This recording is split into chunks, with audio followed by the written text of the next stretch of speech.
Increasing the local economic benefits of tourism.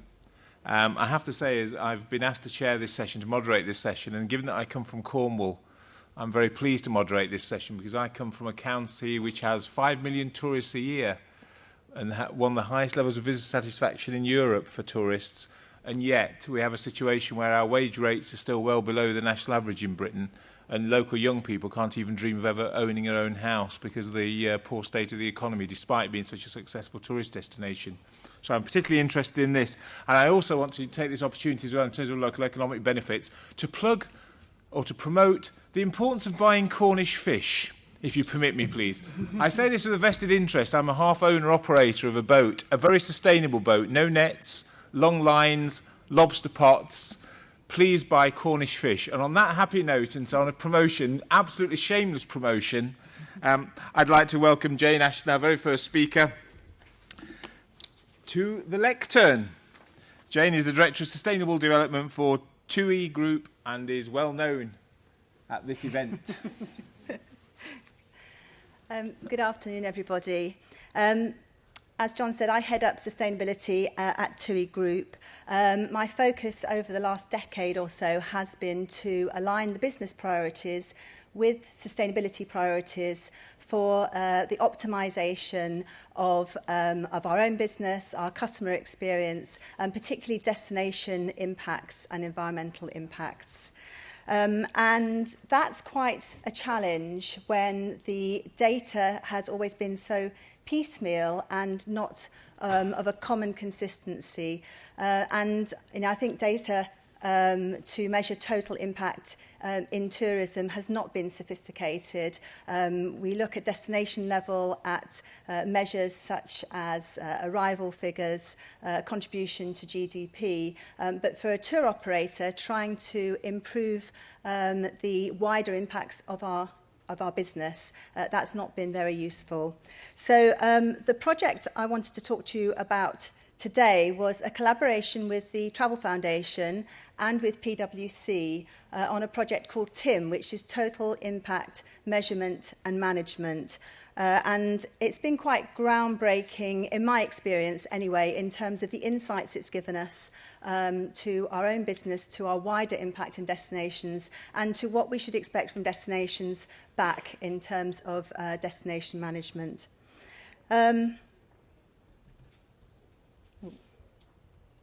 There we go. Before I kick off, I'll just give you a glimpse at the size of our organisation, which makes it, I think, crystal clear why a better insight into our impacts is absolutely imperative in managing our own business for greater sustainability. We are the world's largest integrated travel company.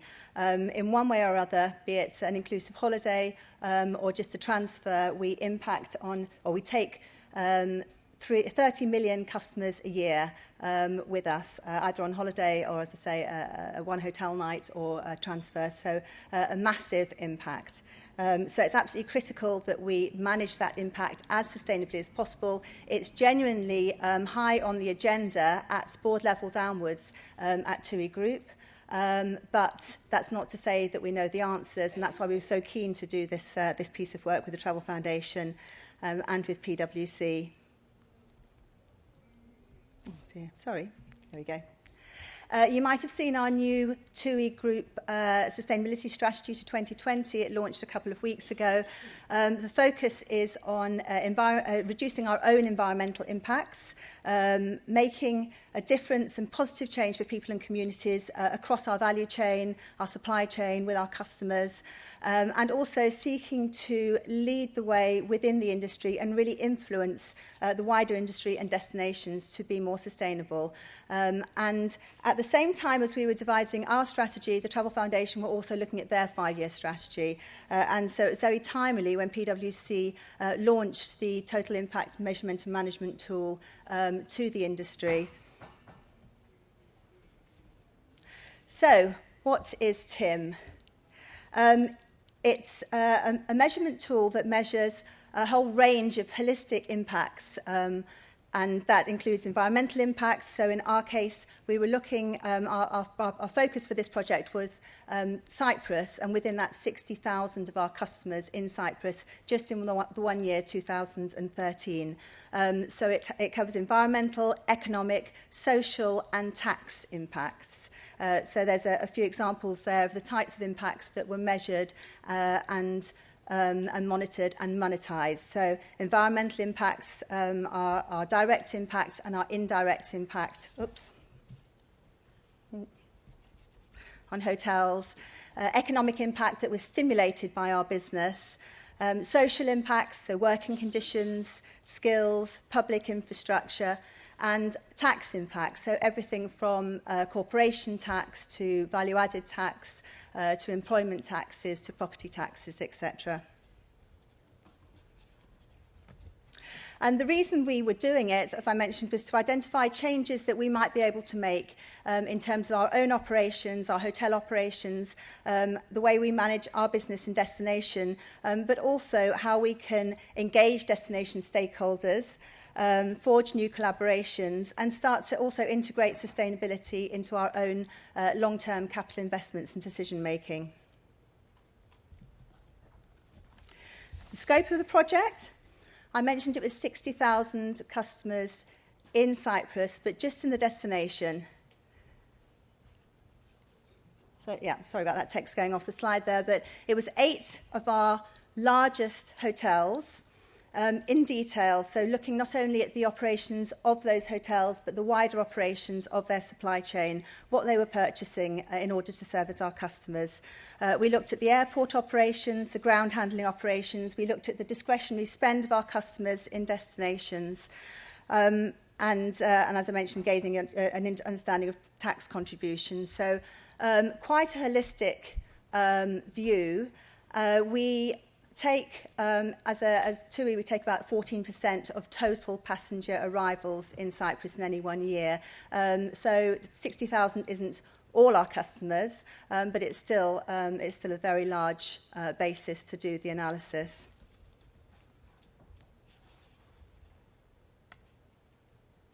Actually, a couple of caveats as well. It doesn't include, just to make sure that everyone's aware, it doesn't include the flight portion. It was just actually from the arrival in destination through to departure in destination. Details of the flight impacts are actually written up in the final report, so I can give you details of that, and they are there. But just to make sure that everyone's aware that it's just the destination impacts.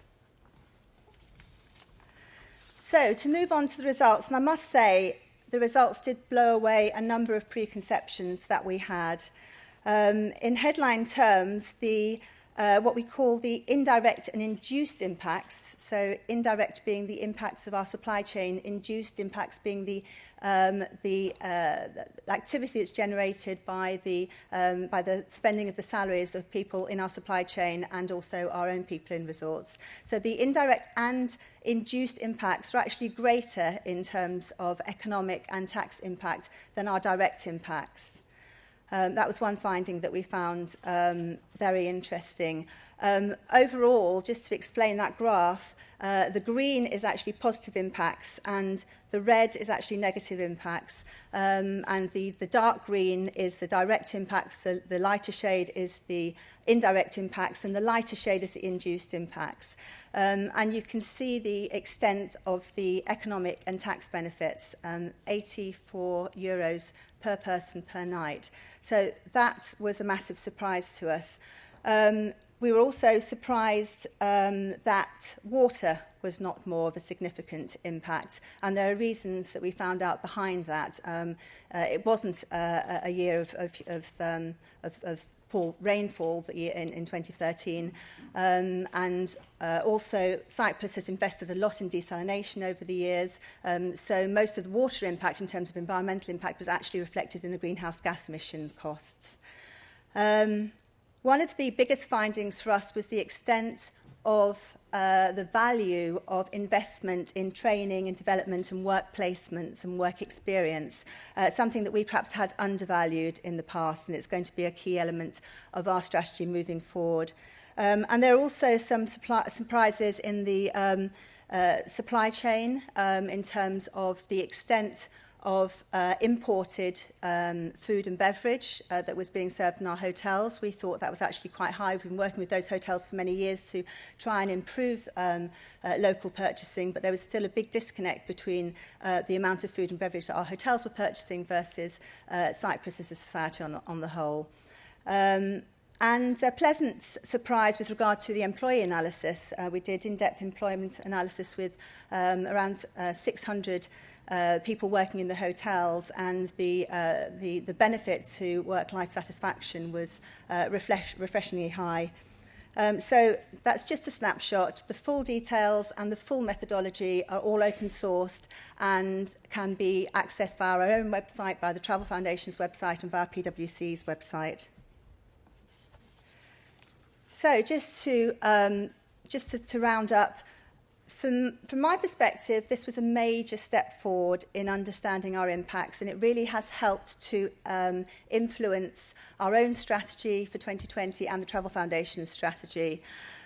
We have a headline target to be investing 10 million euros per year in destination or strategic collaborations and partnerships by 2020. And we certainly have got some areas which the study helped identify that we will be focusing on. Skills development and training for hotel workers is one. Continuing to focus on greenhouse gas efficiency throughout our operations is another. Looking to understand local sourcing and facilitate greater access for our customers to local businesses is another, and we're already scoping a couple of projects with destination stakeholders in Cyprus to do a deeper dive into some of those areas. Yeah, I think that last bit, sorry about those about the slides, but I think that last bit is about forging more effective collaborations and partnerships with destinations. And what I would say is this study, of all the studies and projects we've done in the past, this has incited the most interest from stakeholders who hitherto haven't been that interested in sustainable development at all sorts of levels of stakeholders and type of stakeholders. So it's had great interest and sparked a lot of debate within our own boards, within negotiations and discussions with destination governments. Over the last couple of weeks, we've been launching it in Cyprus, and we've had workshops with around about 200 local stakeholders in Cyprus, including government and industry officials. We're getting asked to talk about it at all sorts of international conferences, and I think it's partly to do with that standard monetisation of impacts which normally haven't been monetised, so environmental and social, and it just helps people understand the total impact and the trade-offs that are sometimes necessary. So from my perspective, it's been a really interesting piece of work, and I've just glossed over a lot of it. The full details are available on the various websites that I mentioned, and I'm happy to talk to you about it in more detail ad infinitum later on. Thank you.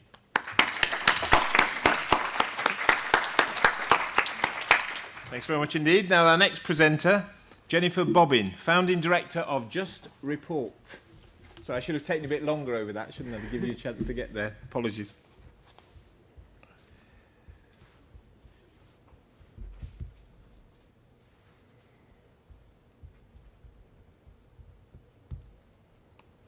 So hi, yeah, I'm Managing Director of Just Report. Founded it 2 years ago in 2013.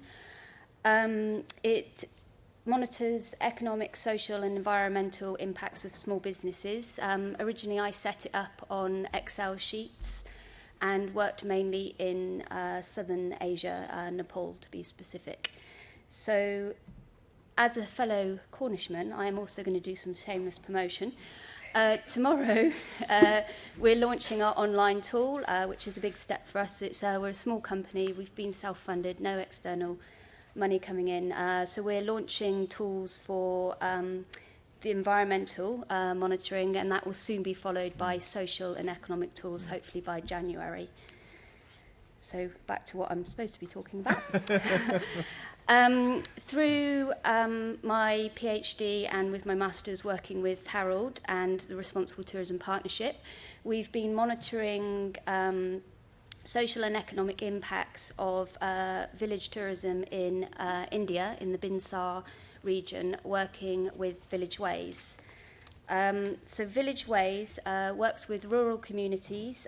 They identify suitable villages where they can develop tourism, sustainable tourism.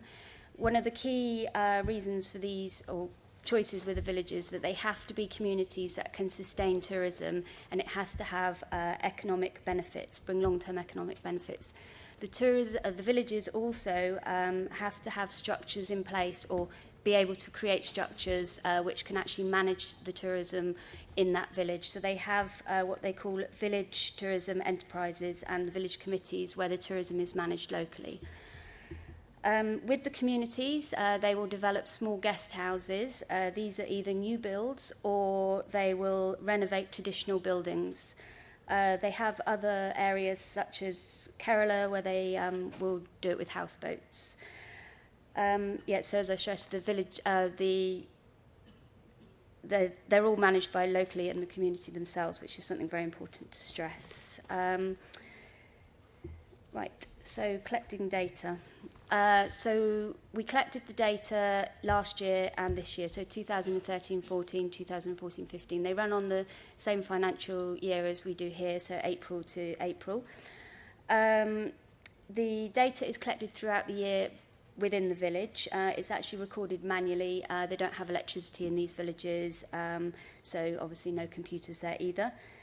At the end of the year, the regional coordinator, the one I was working with there is Pooja in the middle. She would go to each village that she was working with and collect the data, fill it out on Excel sheets, and then send that back to me to analyse. Each family is given a code, and each member of the family a number, and that means that all the data is anonymous. So some of the things that we gathered, we've got the village data that we collected, not this year, last year, and you've got the number of families in the village, males, females, the poverty indicator. This is in India.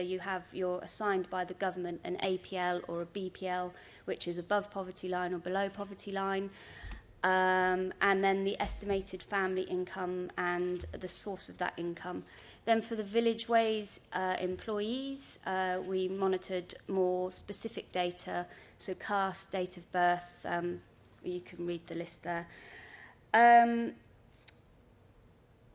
So basically the data that we collected, for example, the date of moving into the village, that was collected because they didn't want to see people moving into the village because tourism was being generated there. So it was making sure that the direct benefits were the people who were in the village already. We monitored date of birth, obviously, to monitor that no under 16s were working. The poverty line was monitored to see that people below the poverty line were encouraged to work. And also families, to make sure there was an equal spread across the villages of the families that were involved. So we had a few issues when collecting the data. The first one was the village data. It was really time-consuming to collect, especially in the larger villages. A lot of the families didn't want to tell us the family income and the source if they weren't involved with Village Ways. So we decided that would only be collected not every year. I haven't decided what timescale that will be yet. The days worked, that was introduced this year, and that was to monitor whether people were being paid above the minimum wage. When we got the data back, it appeared that loads of people weren't being paid the minimum wage, but that's because they marked it down as a day, even if they'd only worked an hour. And then this was when we realised the biggest problem was that we collect the data once a year, and we don't find these things out until the data comes back in. And because it's done on Excel spreadsheets, it's very rigid. If it says days, they only fill out days, they don't fill out hours. So this is the collection of villages that I'm looking at. It has been done for more, but just for the sake of this presentation, I've concentrated on 6. It's small villages. They're situated around the Binsar Wildlife Sanctuary. They're isolated, they're not connected by road, and there's no electricity. The main source of income is agriculture and general labour, and many of the villagers migrate to work. And the majority of households are below the poverty line. So what we can see in this is the data from 2013-14. We've got an estimated that Village Ways generates 14% of the region's income, which is the equivalent of 2 local primary school teachers' full-time annual salaries, just to give a comparison. 81% of families and 20% of individuals in the area work for Village Ways or are involved with Village Ways. There are approximately 265 individuals over the age of 16 with an average income of 89 cents per day. So it's a financially poor area with 58% of households classified as below the poverty line. So this is a breakdown of the families that was involved for each village. As you can see, 3 of them have 100%, and this is where they try to involve every family, especially in the smaller villages. It may only be that they sit in the trust, so each family has representation. The village Satri, sorry if anyone knows my pronunciation is terrible, there were 3 additional families involved in this village that weren't recorded. They were living in surrounding villages, but we've got the percentage of employees from below the poverty line. So you can see that it's either, well, in 2014-15, the majority of villages have more from below the poverty line, apart from Matakanya. This actually is 100% of the families in this village are, 100% of the BPL families are involved, but a lot of them moved over the poverty line, so they were actually registered as APL in 2014, which is why there's the change, not that they're not working for Village Ways anymore. So females, it's quite a traditional area where the men are still the main earners. Women are still expected to work in the home. So a lot of the salary or the earnings that they are made are through doing jobs that they can do around their household works, for example, washing the linen. So they are usually paid on per piece, but it's a way of getting them into the workplace and allowing them to earn their own income. And then lastly, this is the increase in the family salary, including the Village Ways. So you can see how much their salaries have increased. And in 2015, in 2014, we had people who earned from the trust. In 2015, we didn't include this due to different monitoring processes. So you can see that their salaries have increased between the 2 years. And that's it. Thank you. Thank you.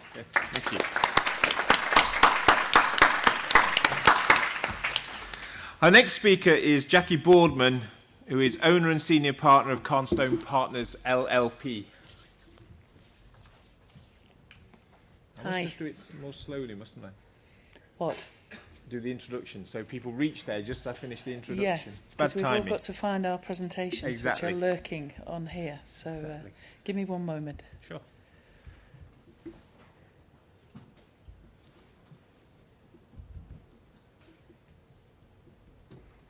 Okay.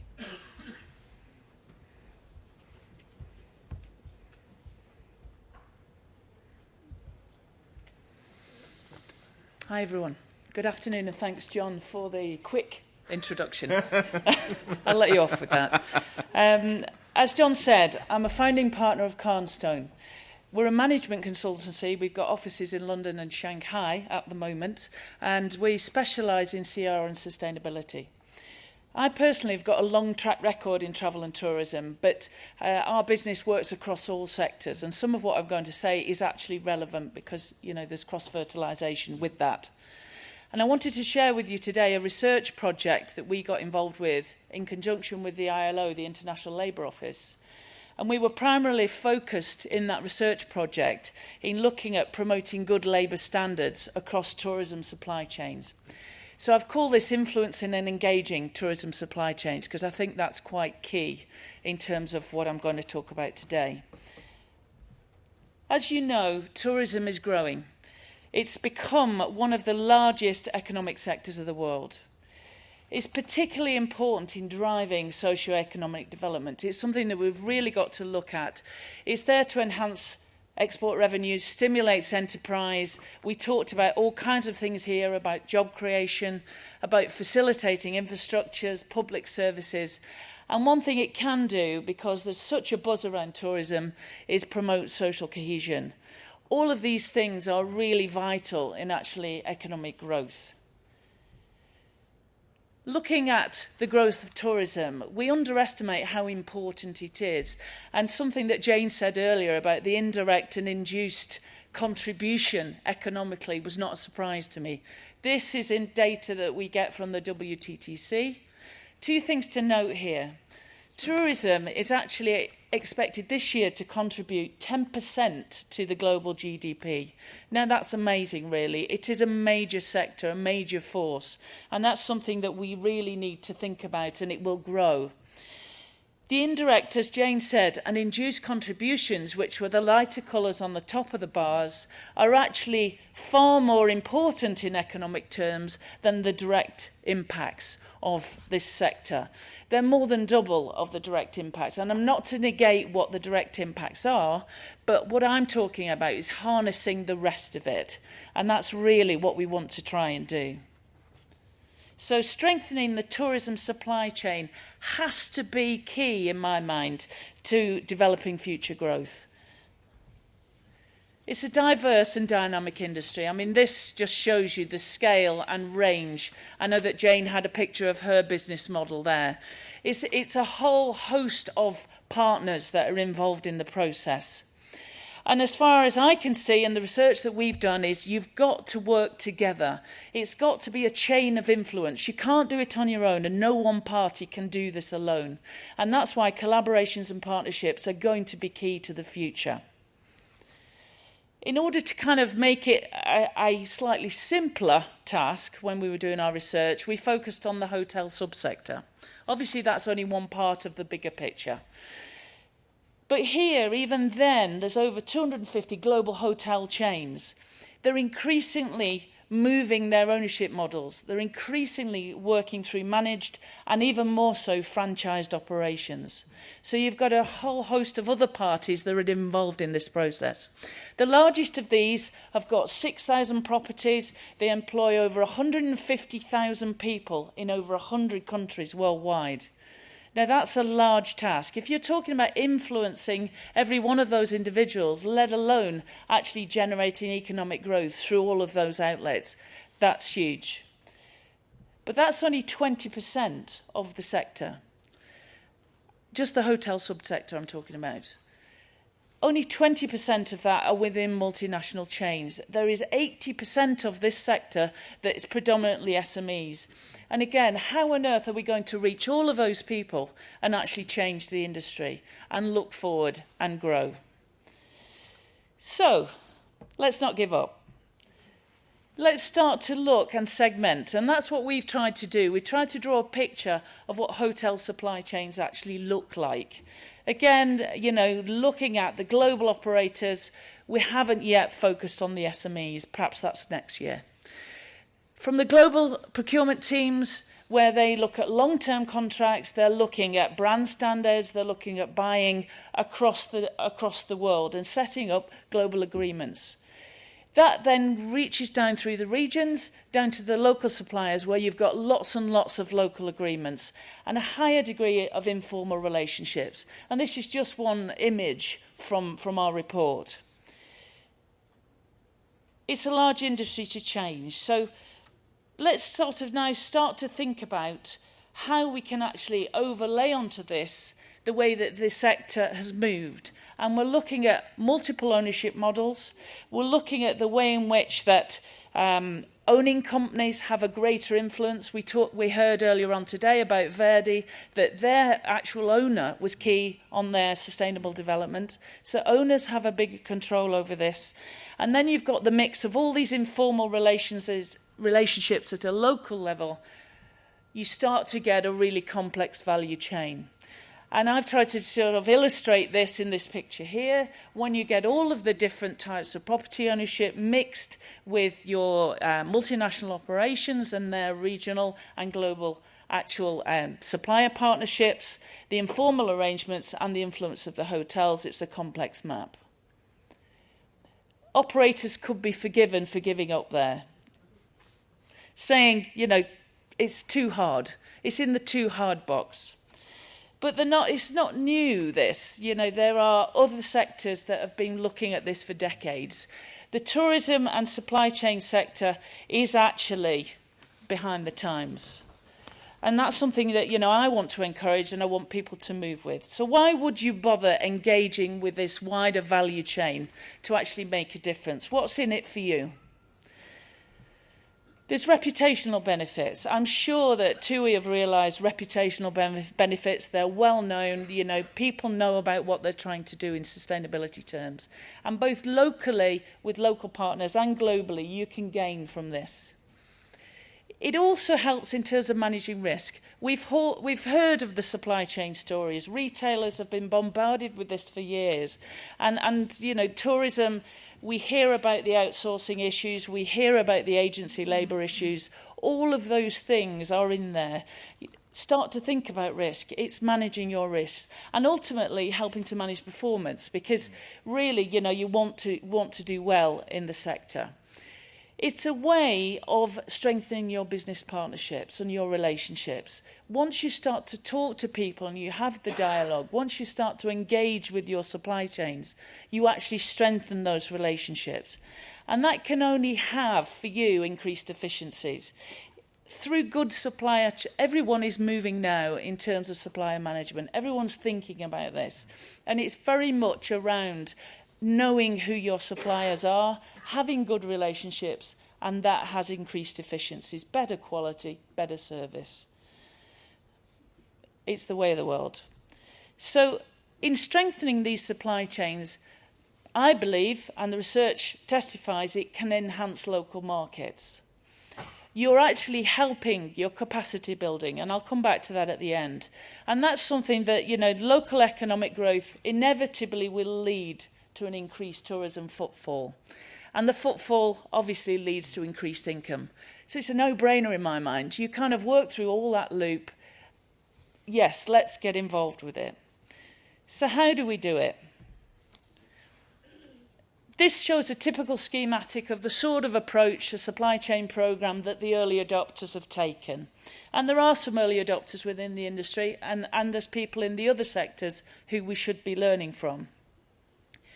Here you see setting policies, arriving at codes, looking at your risks, I've already mentioned that, talking to your suppliers, engaging with them, quite often using audit or eco-labels or other kind of schemes to see how well you're doing, and then setting improvement plans. This is a typical route map for a lot of people. Having said that, where is the sector that we're talking about, the tourism sector? We just looked at the top end of that and said, let's look at the top 27 hotel chains. We couldn't look at 250, we didn't have the time. But even in 27, there's only 13 of those, less than half, that actually publish that they're doing anything about responsible supply chain management. Less than 40% of those have actually published supply chain codes, so they're in the public domain. And this picture here shows you our analysis of those 13. And you can see the range of issues, just about, if your eyesight's good, that they actually including those. And it's very varied. So, you know, this is something that hopefully will be out next year and you'll be able to see it in more detail. But just to highlight, only one of those 13 codes, now we're talking about a massive industry here, actually mentions that they are supporting local purchasing. And actively, you know, this is part of their supplier standard, that they want to promote local economic development. Only 11 of those 13 actually talk about paying a decent wage to workers. So we've got to start somewhere. We've got to kind of engage with this agenda and actually get people moving on there. And we've only looked at the big chains. If you think about it, 30% of the industry is actually represented by the big chains. The rest is all out there within SMEs and others. So we've a lot of work to do. I'm up for it. I don't know about you, whether you're up for the challenge. So how can we grasp this? What is it we can do? The schematic I showed you earlier, which goes from policy to audit, yes, have a formalised approach. But actually, you've got to go beyond that. We've got to start really capacity building. We've got to develop our supply chains, our knowledge of our supply chains, and actually work with our suppliers to increase their skills, transfer skills, and generate more economy for us all, really. So you can start by doing it well yourself. I mean, it's a no-brainer, and that implementing good business practices within your own operations globally and leading by an example. Learn from other sectors. I've mentioned that already. We've got lots of good examples out there. Don't reinvent the wheel. There's no need to. It's all out there to learn from. Raising awareness, engaging with suppliers. Days like today actually do help with that. And by mandating good practice from your suppliers, from your franchisees, that's a big topic. You can start to affect change. Don't think that picture I showed earlier is in the too hard box. Let's get it out of the too hard box. Let's actually start working this network. One of the areas that we're interested in as a consultancy is purchasing practice. And we've got a separate report, not enough time today, in how people buy, because that can actually influence the strain that you actually put on your supply chain, and therefore the actual economic growth that your suppliers are able to do. You're sort of holding them back in a way by some of the way in which you buy. There's a lot more to talk about on that, but consider buyer training, because the people who often interact with your suppliers, it's not your sustainable development manager, it's actually your procurement teams. They're the guys who are actually on the ground making these decisions, and they can also influence change too. So get them to work for you. So if we can start networking internally, that's even better. So I've talked about capacity building in strengthening your supply chain. I work with other sectors as well, and there we're looking at ways in which the good practice that I have as a business, I can transfer to all of the people that I am partnered with. So, it's easy to include them in training programs. It's easy to run workshops for them. Those are the things that don't cost very much, but actually are really, as you said, the social impact of training and development is huge. Start to think about capacity building in local markets. As an industry, we've got to work together. I think we've all been trying to work separately, and we are competitors, all of us. We're here today to attract people to our stands, but we've got to work together and collaborate on some of these key issues. I've been around for a long time, and we're always talking about agency labour. We're always talking about outsourcing. We need to get brave. We need to start getting together and solving some of these problems. And I just would advocate that for everyone. And where you can, influence your local, national, international governments, lobby and help to raise standards. It's amazing with the change to the living wage in the UK, how that will actually change the sector in this country. Let's start to work about that globally. And most importantly, the final thing I just want to say is, don't try and do it alone. Reach out. The industry has to do this together.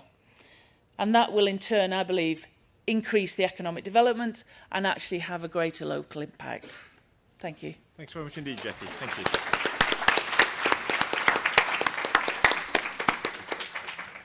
And Cillian has obviously learnt from the experience before. He was on the move before I said a word.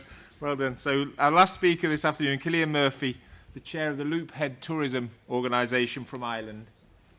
You all right now? Oh, brilliant. Thank you very much. The thing I was most nervous of all day was setting up the computer. I'm afraid I'm old school. Piece of paper. I'm Chairman of Loophead Tourism. The Loophead Peninsula is situated... see, tech is going to beat me today.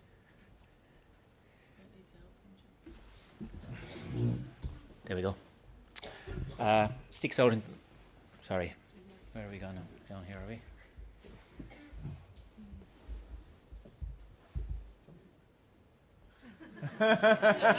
Sit, I'm out of here, lads. When in doubt, stick with the piece of paper in my experience. Should we cancel that? Voila. Magic.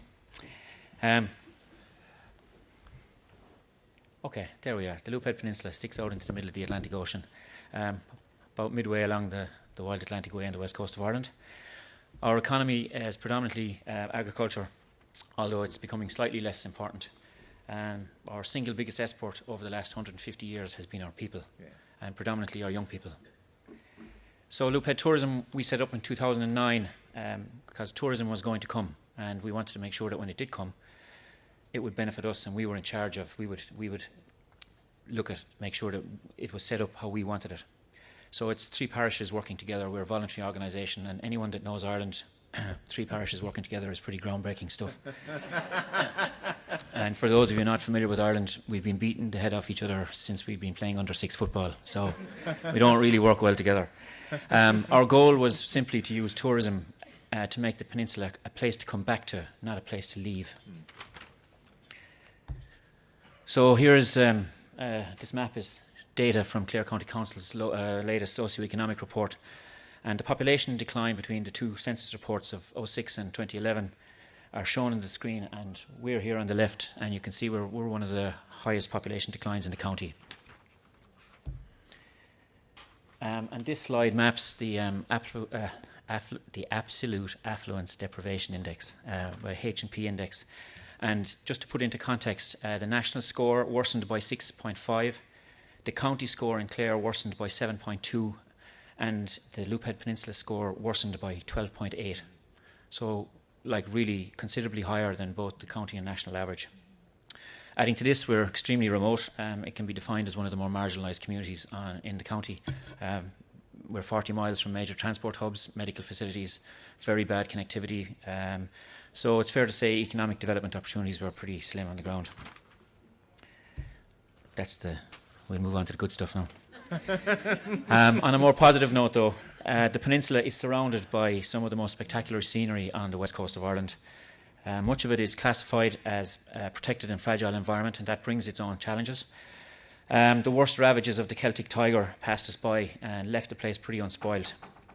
And the low population density here shows as a positive in this regard, so it increases that sense of wilderness and solitude. We also have an unparalleled cultural and heritage product, and it has been largely kept alive by the local communities, and for no other reason other than it was important to them. So with this in mind, it was easy to see why tourism was the most realistic option left for economic development on the peninsula. But it was an option that needs to be managed with the people in mind. So we understood from the outset that tourism was not the goal. It was a tool, and the real goal was sustainability for our communities.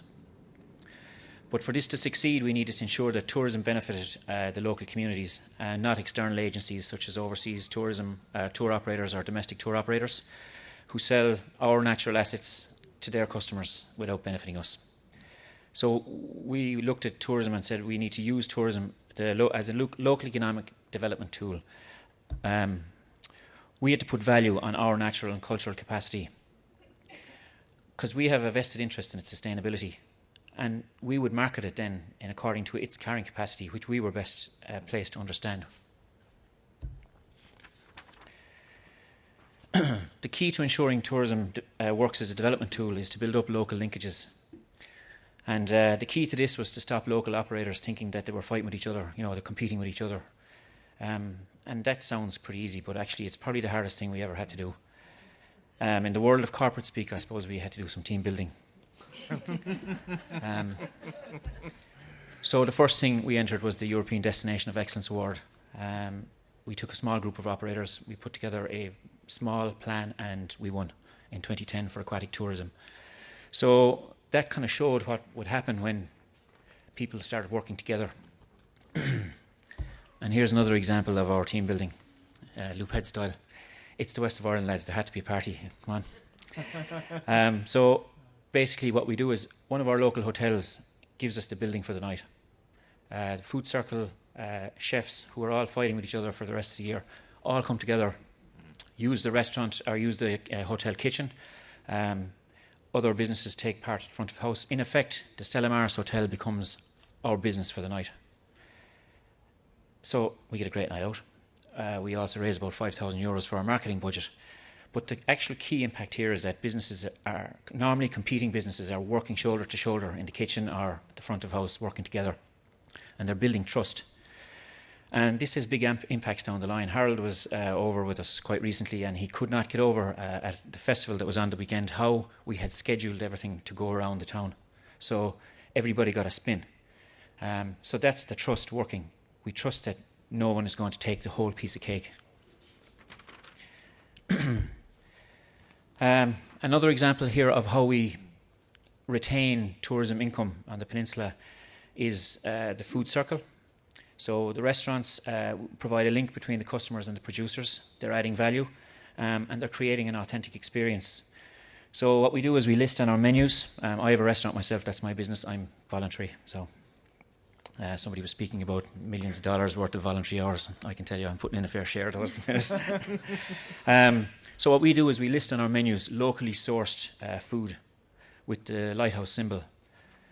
And this has increased sales to local producers, and this is an estimate because I'm in business. No other business is going to tell me cash figures.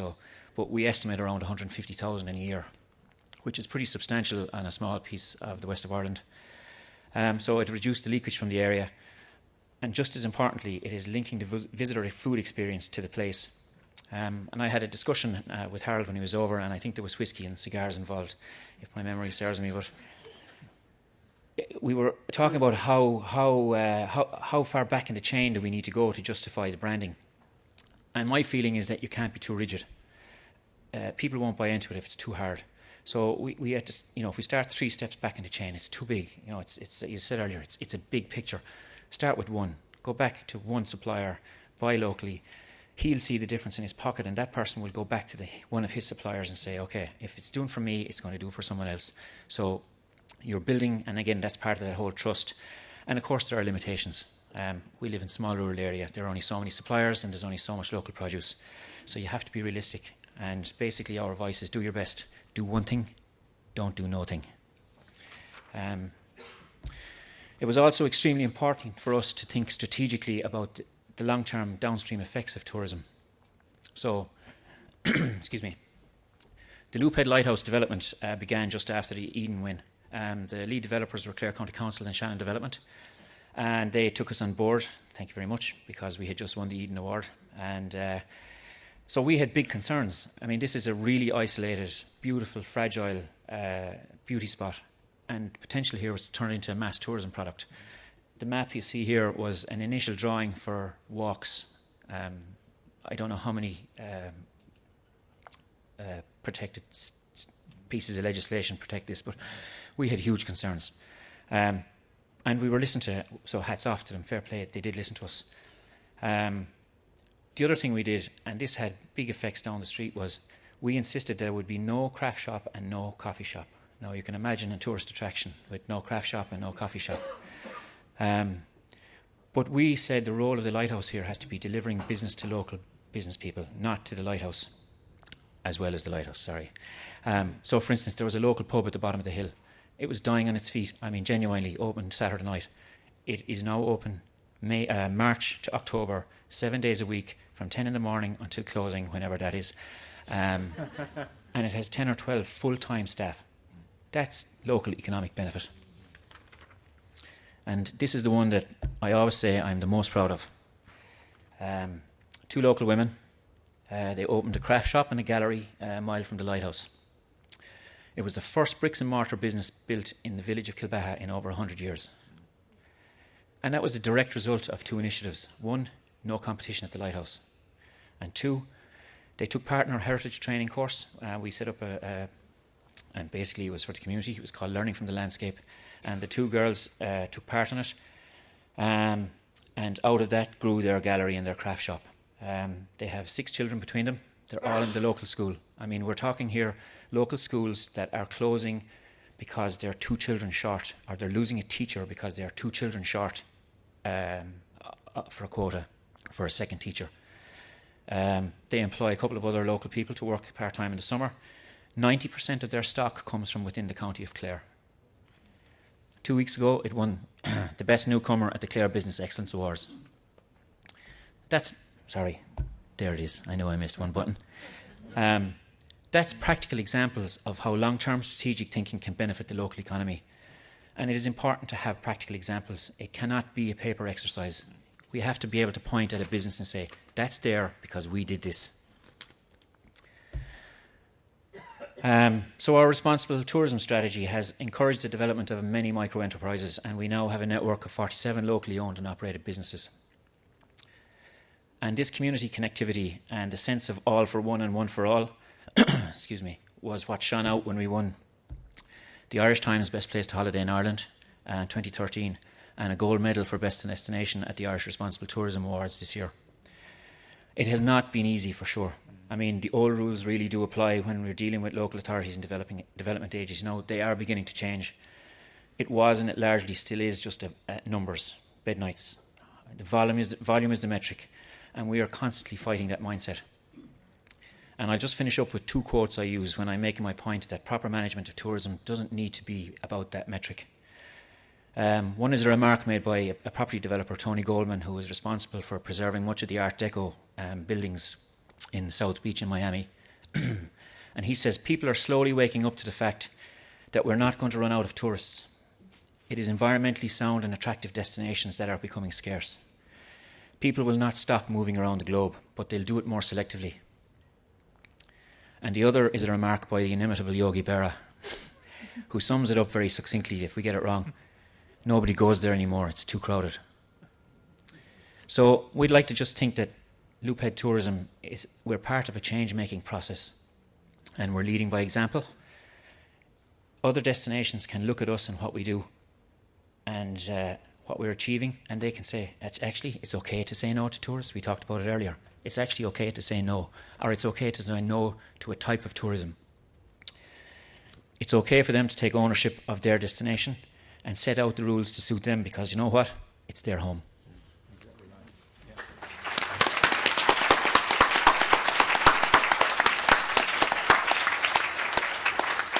So, ladies and gentlemen, 4 terrific presentations. Now it's over to you for questions. Who'd like to be the first person to ask a question? Who'd like to ask a question? Please. Are you running out of questions? Yes, gentleman on the front row, David on the front row. The microphone's on its way.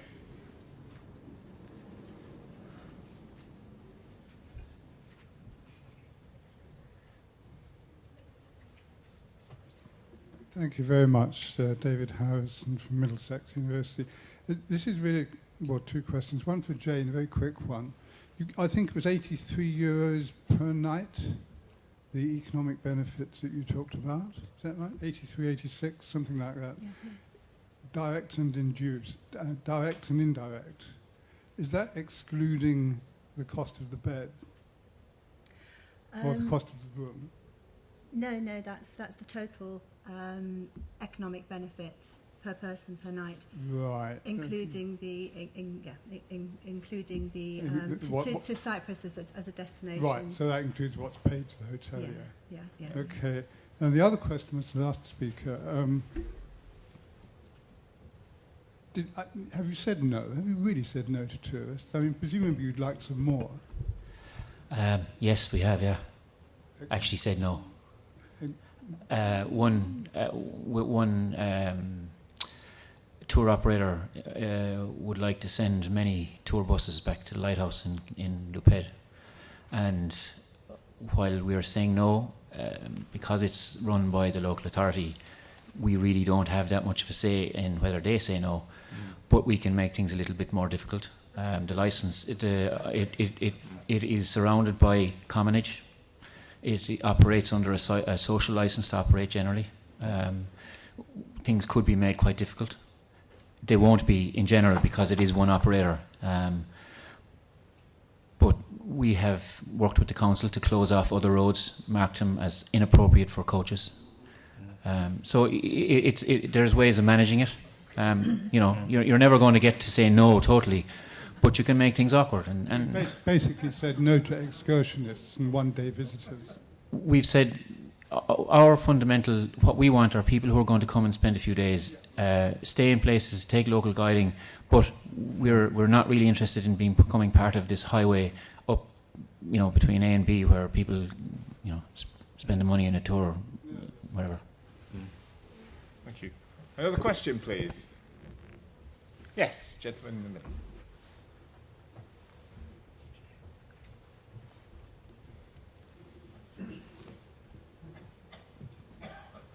Hi, my name is Gustavo.